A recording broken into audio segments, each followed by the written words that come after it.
जब समस्याओं की वजह समझ लेंगे तो उनका समाधान भी आसान हो जाएगा। नमस्कार दोस्तों, कैसे हैं आप सब? आशा करता हूँ आप सब अच्छे होंगे। आज हम आपके लिए लेकर आए हैं समस्या क्या है और समाधान कैसे करें। एक बार की बात है, एक दिन सुबह सुबह सभी शिष्य गौतम बुद्ध के प्रवचन सुनने के लिए बैठे थे। कुछ देर बाद गौतम बुद्ध अपने हाथ में एक रस्सी लेकर आए।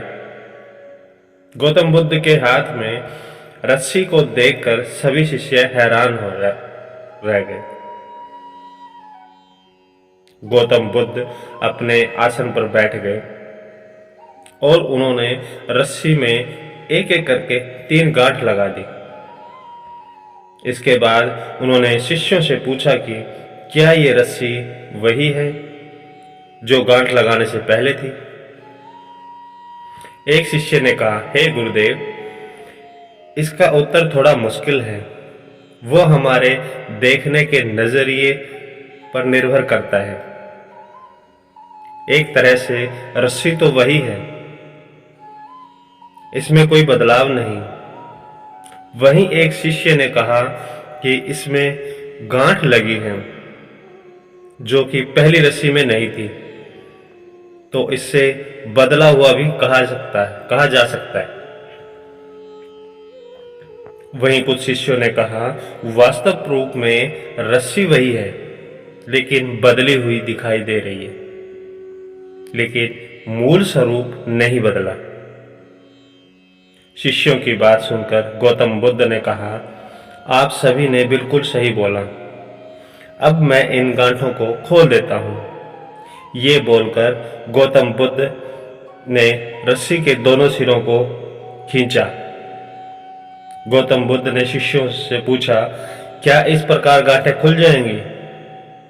सभी शिष्यों ने कहा, नहीं, ऐसा करने से तो गांठें और ज्यादा कस जाएंगी, फिर इनको खोलना मुश्किल हो जाएगा। गौतम बुद्ध ने कहा, अब एक अंतिम प्रश्न, इन गांठों को खोलने के लिए हमें क्या करना पड़ेगा? शिष्यों ने कहा कि पहले तो हमें इन गांठों को ध्यान से देखना होगा, जिससे हम यह जान सके इन गांठों को कैसे लगाया गया। इसके बाद हम आसानी से गांठ खोल सकते हैं। गौतम बुद्ध ने इस जवाब से प्रसन्न हुए और उन्होंने कहा कि यही बात है, जब हम परेशानियों में फंसे रहते हैं और बिना किसी कारण जाने उनका हल खोजने लगते हैं, जबकि पहले हमें समस्याओं के मूल को समझना चाहिए। जब समस्याओं की वजह समझ में आ जाएगी और वजह समझ में आ गई तो समाधान भी आसान हो जाएगा।